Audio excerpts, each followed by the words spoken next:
আসসালামু আলাইকুম। রমজান মাস তো আমাদের জন্য আত্মশুদ্ধি আর আল্লাহর কাছাকাছি যাওয়ার একটা অসাধারণ সুযোগ। আর এই সুযোগটা ঠিকমতো কাজে লাগাতে হলে রোজা রাখার যে জরুরি নিয়মকানুনগুলো আছে সেগুলো আমাদের সবারই খুব ভালোভাবে জানা দরকার।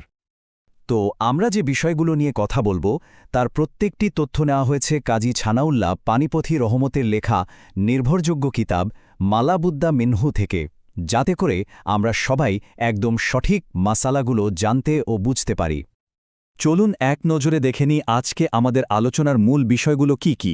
আমরা প্রথমে রোজার গুরুত্ব নিয়ে কথা বলবো, তারপর জানব কখন কাজা ও কাফফারা ওয়াজিব হয়, সেটা আদায়ের পদ্ধতি কি, আর একাধিক রোজা ভাঙলে কি করতে হবে। সবশেষে থাকবে একটা সারসংক্ষেপ। তো চলুন প্রথমে আমরা রোজার যে মূল গুরুত্ব আর এর আধ্যাত্মিক তাৎপর্য সেই বিষয়গুলো আরেকবার একটু ঝালিয়ে নিই। দেখুন, রোজার এই নিয়মকানুনগুলো ঠিকভাবে জানাটা কিন্তু খুবই জরুরি, কারণ এতে আমাদের ইবাদতগুলো ভুল থেকে বেঁচে যায় আর আল্লাহর দরবারে কবুল হওয়ার সম্ভাবনাও অনেক বেড়ে যায়। আচ্ছা, এবার আসা যাক একটা খুব গুরুত্বপূর্ণ বিষয়। এমন কিছু কাজ আছে যেগুলো করলে রোজা এমনভাবে ভেঙে যায় যে সেটার জন্য কাজা ও কাফারা দুটোই আদায় করতে হয়। চলুন সেই বিষয়গুলো জেনে নিই। তো সামনে এগোনোর আগে দুটো শব্দ আমাদের একটু পরিষ্কার করে বুঝতে হবে। একটা হলো কাজা, মানে একটা রোজার বদলে আরেকটা রোজা রাখা, আর অন্যটা হলো কাফফারা, যা ইচ্ছেকৃতভাবে রোজা ভাঙার একটা বড় ধরনের জরিমানা বা প্রায়শ্চিত্ত। তাহলে মূল প্রশ্নটা হলো, ঠিক কোন কোন কাজ করলে আমাদের ওপর কাজা এবং কাফফারা দুটোই ওয়াজেব হয়ে যায়।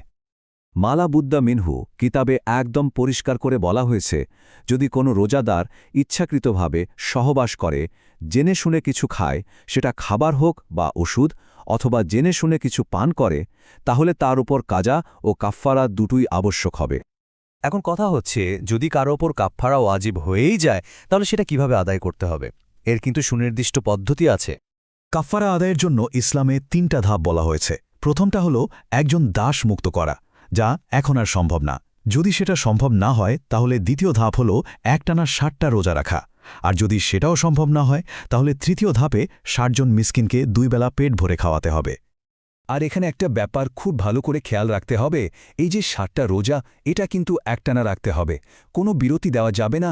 শুধুমাত্র নারীদের হায়েজ বা নিফাসের মতো শরীয়তসম্মত কারণ ছাড়া অন্য কোনো কারণে একটা রোজা ভাঙলেও কিন্তু আবার প্রথম থেকে শুরু করতে হবে। এবার চলুন আরেকটা জরুরি মাসালা নিয়ে কথা বলি, যেটা নিয়ে অনেকেই দ্বিধায় থাকেন। আচ্ছা, একই রমজান মাসে যদি কেউ একাধিকবার এমন ভুল করে রোজা ভেঙে ফেলে, তাহলে তার করণীয় কি? প্রশ্নটা খুবই বাস্তবসম্মত, তাই না?